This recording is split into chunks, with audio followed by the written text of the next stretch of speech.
అది స్థూల శివుడుగా ఆయన రావడం వల్ల లోకానికి కలిగినటువంటి మహోపకారం.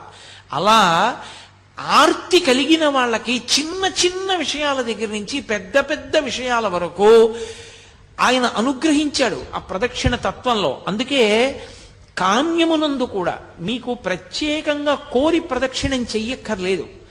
ఆదివారం నాడు ప్రదక్షిణం చేశాడనుకోండి, ఆదివారం నాడు ప్రదక్షిణం చేసి వచ్చేస్తే సూర్యమండలాన్ని భేదిస్తాడు జీవుడు. శరీరం పడిపోయిన తర్వాత శరీర పతనానంతరము సూర్యమండలాన్ని ఛేదించి కైలాసంలో శివలోకానికి వెళ్ళి శివ సాన్నిధ్యమును పొందుతాడు. ఒక సోమవారం నాడు ప్రదక్షిణం చేశాడనుకోండి, జరామృత్యువులను దాటతాడు. జరామృత్యువు అంటే వృద్ధాప్యము, మృత్యువు. ఇదొక చిత్రమైనటువంటి విషయం. చాలామంది త్రిదళం త్రిగుణాకారం త్రినేత్రంచ త్రియాయుధం అంటుంటారు, కానీ అలా లేదు. అసలు యథార్థ పాఠం త్రియాయుషం అనుంది. త్రియాయుషం ఏకబిల్వం శివార్పణం. త్రియాయుషం అంటే 3 రకములైన ఆయుర్దాయాల్ని కోరుతారు. నేను వృద్ధాప్యాన్ని చూడాలని నేను కోరుకోవాలి. బాల్యము, కౌమారము, యవ్వనము దాటి నేను వార్ధక్యాన్ని చూడాలి అని అడగాలి. ఎందుకో తెలుసా? వార్ధక్యాన్ని చూడలేదు అంటే అపమృత్యువు. నా మనవల్ని ఎలా చూస్తాను? నా మనవల్ని చూసేశాను అనుకోండి, నేను నా 2వ తరాన్ని చూసేశాను. 2 తరాలు చూసేశాను అంటే లౌకికంగా నేను నా ఆయుర్దాయం చేత పరిపూర్ణంగా వంశంలో ప్రధానమైన మలుపులు చూసేశాను. ఇప్పుడు నేను వానప్రస్థానికి, ఈశ్వరుణ్ణి చేరుకోవడానికి, తపస్సు చేసుకోవడానికి వెళ్ళవచ్చు, అర్హత పొందుతాను. ముందే పడిపోయింది అనుకోండి శరీరం, అసలు ఇంకా కొడుకు లేడు, కొడుకుని చూడలేదు, తను చెయ్యవలసిన కర్తవ్యాలు పూర్తి చేయలేదు, అది అపమృత్యు దోషం అంటారు దాన్ని. అలా పడిపోకూడదు శరీరం. కాబట్టి అపమృత్యు దోషం పోవాలి అంటే జరా అంటే వృద్ధాప్యమునందు చింతతో అమ్మో ఇది పడిపోతుందేమో, అమ్మో ఇది పడిపోతుందేమో, అమ్మో ఇది పడిపోతుందేమో అని బెంగతో కాకుండా అమ్మో ఇది పడిపోకముందే చేసేయాలనేటటువంటి తాపత్రంతో చెయ్యగలిగినటువంటి స్థితిని పొంది తదనంతరము ఇక మళ్ళీ ఇంకొకసారి చావవలసిన అవసరం ఉండదు. అది ఆఖరి చావు. అంటే ఇంకోసారి పుట్టడని గుర్తు. పుడితే కదా చావడం. అది ఆఖరి వృద్ధాప్యం. ఆ ఆఖరి వృద్ధాప్యం భయంతో ఉండదు, ఆ ఆఖరి వృద్ధాప్యం త్వరతో ఉంటుంది.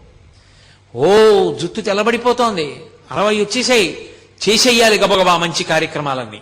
ఈ పాటి ఓపిక ఉండగా సంధిబంధములు సడలిపోకముందే ఈశ్వరారాధన చేసేయాలి, ఈశ్వరుడిచ్చిన సమయాన్ని సాధ్యమైనంత వెచ్చించేయాలి అని త్వర కలిగి భగవదారాధన యందు మగ్నుడవుతాడు. మగ్నుడై ఆ భావనతో భావనతో భావనతో భావనతో ఉన్న కారణం చేత శరీరం పడిపోతున్నప్పుడు కూడా పటికి బెల్లం తిన్న నోరులా ఆ పారవస్యంతో పడిపోతాడు. పడిపోయిన కారణం చేత భగవంతుని యొక్క స్మరణలతోనే వెళ్ళిపోయాడు కాబట్టి ఇక మళ్ళీ రాడు కాబట్టి ఇక ఇంకొకసారి చావడు, ఇంకొకసారి పుట్టుక లేదు, ఇంకొకసారి మరణము లేదు. అందుకని జరామరణములను దాటాలి అంటే సోమవారం నాడు ప్రదక్షిణం చేయాలి. నువ్వు వేరే ఏమీ అడగక్కర్లేదు. ఏ రోజు ప్రదక్షిణం చేసినా ఫలితమే. ఈ కాలమా ఆ కాలమా అలా ఏం లేదు. మంగళవారం నాడు ప్రదక్షిణం చేస్తే సార్వభౌమత్వము. అయితే నేను ఇక్కడ మీకు ఒక మాట చెప్పవలసి ఉంటుంది. స్వయంగా భగవాన్ రమణులే చెప్పిన మాట. అరుణాచలంలో అరుణగిరికి ప్రదక్షిణానికి మంగళవారము శ్రేష్టము, చాలా మంచిది. మంగళవారం నాడు గిరి ప్రదక్షిణం చేస్తే ఎందుకో తెలుసా? అది అగ్ని కొండ, పావకి సుబ్రహ్మణ్య తత్వం, అది సుబ్రహ్మణ్య క్షేత్రం, శివానుగ్రహం. అక్కడ మంగళవారం నాడు ఉదయం కుజహోర ఉంటుంది. కుజుని యొక్క శక్తిని తగ్గించగలిగిన వాడు సుబ్రహ్మణ్యుడు. మంగళవారం సుబ్రహ్మణ్యానుగ్రహాన్ని ప్రోధి చేస్తుంది. అందుకే మంగళవారం నాడు ప్రదక్షిణం చాలా గొప్పది. సూరి నాగమ్మ గారు ప్రతి మంగళవారం గిరి ప్రదక్షిణానికి వెళ్ళేవారు. అప్పుడు మంగళవారం నాడు ప్రదక్షిణం చేసిన వాడు సార్వభౌముడవుతాడు. సార్వభౌముడవుతాడు అన్న మాటకు అర్థం చక్రవర్తి అంటే రాజ్య పరిపాలనే అనుకోక్కర్లేదు. భక్తి సార్వభౌముడు కావచ్చు, వైరాగ్య సార్వభౌముడు కావచ్చు, జ్ఞాన సార్వభౌముడు కావచ్చు. కాబట్టి మంగళవారం నాటి ప్రదక్షిణం సార్వభౌమత్వాన్ని ఇస్తుంది. బుధవారం నాడు గిరి ప్రదక్షిణం చేసినటువంటి వాడికి అపారమైనటువంటి పాండిత్యం అబ్బుతుంది. పాండిత్యం అంటే ఏవో కొన్ని పద్యాలు కొన్ని శ్లోకాలు చెప్పడం అనుకుంటున్నారేమో, కాదు. పండాహ అంటే భగవంతుని యొక్క జ్ఞానము కలుగుట. భగవద్జ్ఞానము కలగాలి అంటే తనంత తానుగా లోపల పొటమరించాలి అంటే బుధవారం నాడు ప్రదక్షిణం చెయ్యాలి. గురువారం నాడు నియమంగా అరుణాచలానికి ప్రదక్షిణం చేసిన వాడు లోకగురువు అవుతాడు. అంటే జగద్గురు స్థానాన్ని పొందుతాడు. అంతటి మహానుభావుడు అవుతాడు. అంటే బహుశః లోకం కోసం పుట్టిన కారణజన్ముడే తప్ప కర్మ అనుభవించడానికి పుట్టిన జన్మ కాదది. అటువంటి స్థితిని పొందుతాడు.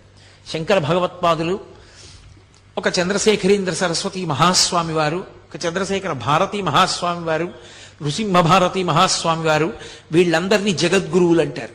ఆ జగద్గురు స్థానాన్ని అలంకరిస్తాడు. అది గురువారం నాడు జరిగేటటువంటిది. ఇక శుక్రవారం నాడు అపార సంపత్తి, ఇహమునందు విశేషమైనటువంటి ఐశ్వర్యాన్ని పొంది అంత్యమునందు విష్ణుపథాన్ని పొందుతాడు. విష్ణుపథం అంటే వైకుంఠం, వైకుంఠాన్ని పొందుతాడు. అది శుక్రవార ప్రదక్షిణం. శుక్రవార ప్రదక్షిణంలో సంపత్తి అన్న మాట నేను వాడినప్పుడు ఎంత డబ్బు వస్తుందండి అని నన్ను అడక్కండి. సంపత్తి అన్న మాటకు అర్థం ఏమిటో తెలుసా? తృప్తి. నాకున్న దాంతో నేను తృప్తిగా ఉండడమే ఐశ్వర్యం. ఐశ్వర్యము అన్న మాటకు అర్థం ఏవో ఉంటే సంతోషం అయితే నీ జన్మలో సంతోషం అన్న మాటకు అర్థమే ఉండదు. ఎన్ని తెచ్చి నీ దగ్గర పెట్టినా నీకు ఇంకా లేనిదోటి ఉంది. నీకు ఏది ఉందో దాన్ని చూసుకుని మురిసిపోవడం నీకు అలవాటైతే నిన్ను మించిన ఐశ్వర్యవంతుడు ప్రపంచంలో లేడు. కౌపీనవంత కలు భాగ్యవంత అంటారు శంకరాచార్యుల వారు. గోచీ పెట్టుకున్న వాడంత ఐశ్వర్యవంతుడు ఎక్కడున్నాడన్నారు. అన్నీ వదిలి విచాలని వాడు సంతోషంగా గోచీ పెట్టుకు తిరుగుతున్నాడు. ఇన్ని పట్టుపీతాంబరాలు కట్టుకున్నా ఏదో లేదని వీడు ఏడుస్తూనే ఉన్నాడు. అందుకే చక్రవర్తులు కూడా అన్నీ విడిచిపెట్టిన ఋషుల ఆశ్రమానికి వెళ్ళి కూర్చుని శాంతి పొందేవారు. వాళ్ళు అన్ని విడిచిపెట్టి శాంతి పొందారు. అన్ని ఉండి అశాంతిలో వీడుంటాడు. శాంతి ఐశ్వర్యం. అందుకే మనకి సనాతన ధర్మంలో ఏం చేసినా ఓం శాంతి శాంతి శాంతి అని పూర్తి చేస్తారు. శాంతిని మించిన పరమైశ్వర్యం, తృప్తిని మించిన పరమైశ్వర్యం లోకంలో ఇంకోటి లేదు. నాకు ఈశ్వరుడు ఇవ్వలేదని ఏడిచేవాళ్ళు చాలా మంది ఉంటారు. నాకు ఈశ్వరుడు ఏమివ్వలేదని అడిగేవాడు కోట్ల కోట్ల మందిలో ఒక్కడే ఉంటాడు. అలా అడగగలగాలి అంటే వాడు నిత్యతృప్తుడై ఉండాలి. వాడు బ్రాహ్మణుడు. వాణ్ణి మించిన బ్రాహ్మణుడు లేడు. అందుకే వ్యాసుడు దేవి భాగవతం చెప్తూ పరమేశ్వరుడు కూడా ఎవరి పాదములకు నమస్కరిస్తాడని అడిగాడు.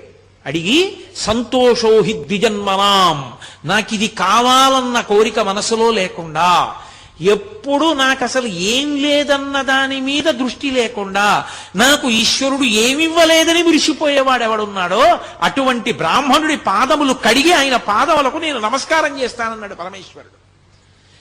కాబట్టి యతీనాం భూషణం జ్ఞానం సంతోషోహి ద్విజన్మనాం ఉద్యమం శత్రుహననం భూషణం భూతిమిచ్చతాం అన్నాడు ఆయన. కాబట్టి అది ఐశ్వర్యం అంటే. కాబట్టి ఇహమునందు సంపత్తి, విష్ణుపథమునందు స్థానము.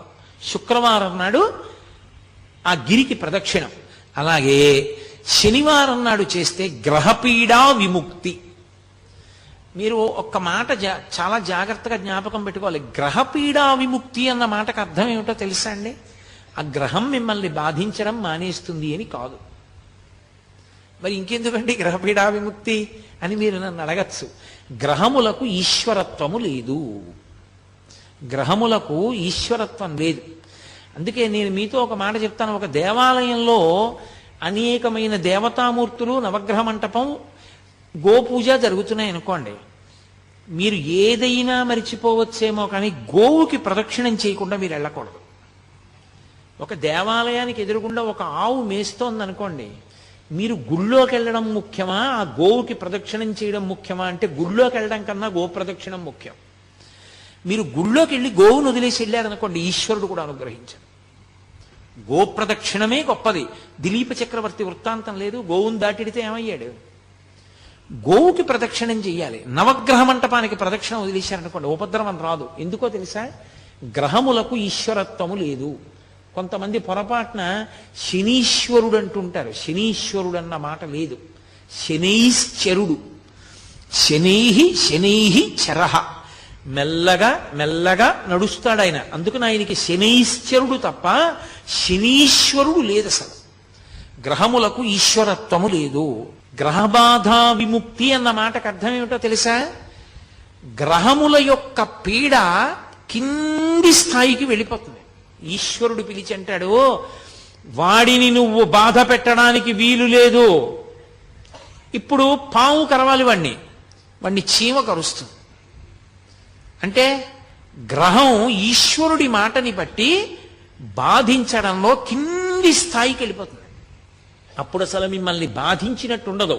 పాము కరిస్తే పడినటువంటి బాధ వలన పోవలసిన పాపం చీమ కరిచిన బాధని పాము కరిచిన బాధతో సరిపెట్టి పోగొడతారు. కొంతమందిని చూడండి, కారాగారంలోంచి సత్ప్రవర్తన వలన విడుదల చేసేసామంటారు.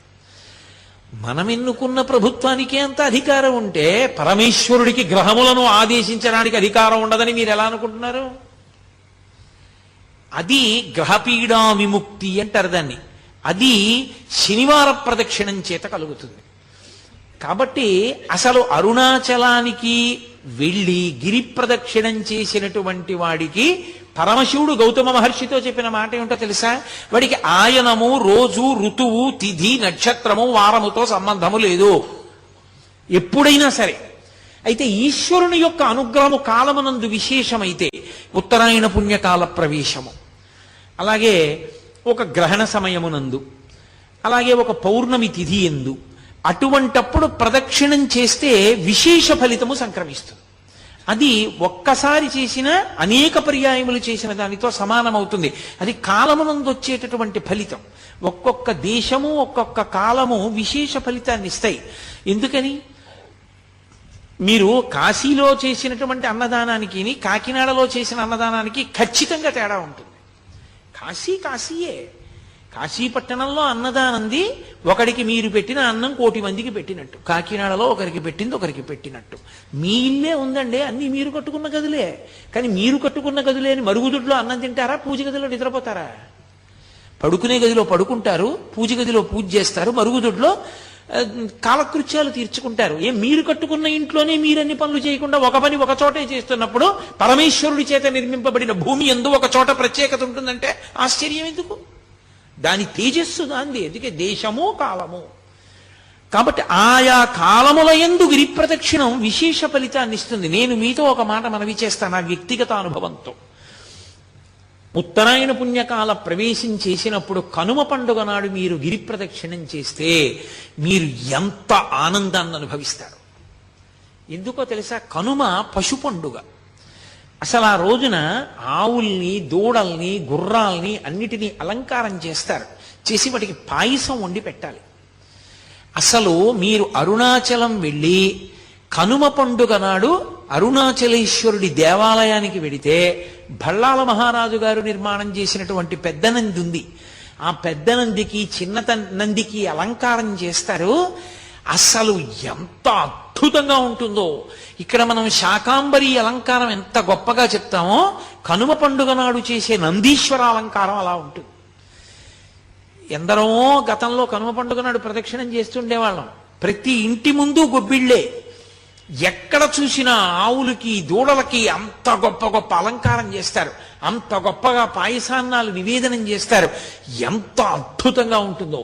తిరువన్నామలై శ్రీచక్ర స్వరూపం. ఆ కొండ శ్రీచక్రము అని నమ్ముతారు. నమ్మి శాక్తేయులు దానికి ప్రదక్షిణం చేస్తారు. కావ్యకంఠ గణపతి ముని ఆ శివ కోణములు, శక్తి కోణముల చేత అది ఆ కొండ పాదం యొక్క స్వరూపం చేత అది సాక్షాత్తుగా శ్రీచక్ర స్వరూపమే అని నిర్ధారించారు.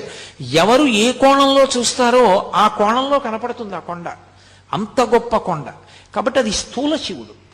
ఆ స్థూల శివుడి ప్రదక్షిణానికి అంత వైభవం ఉంది. గిరి ప్రదక్షిణానికి మీకు గిరి ప్రదక్షిణం ఒక్క అరుణాచలంలోనే కాదు, చాలా చోట్ల ఉంది. సింహాచలానికి గిరి ప్రదక్షిణ ఉంది, శ్రీకాళహస్తికి గిరి ప్రదక్షిణ ఉంది, అరుణాచలానికి గిరి ప్రదక్షిణ ఉంది. ఇవన్నీ గిరి ప్రదక్షిణాలు ఉన్న క్షేత్రాలే. అరుణాచలంలో గిరి ప్రదక్షిణానికి ప్రత్యేక ప్రాధాన్యత ఉంది. అక్కడ కొండ మీద శివుడు, ఇక్కడ కొండే శివుడు. కొండలో శివుడు దక్షిణామూర్తి. ఊళ్ళో అరుణాచల క్షేత్రమునందు అరుణాచలేశ్వరుడు అగ్నిలింగం. ఇన్ని ఉన్న క్షేత్రం అరుణాచల క్షేత్రం.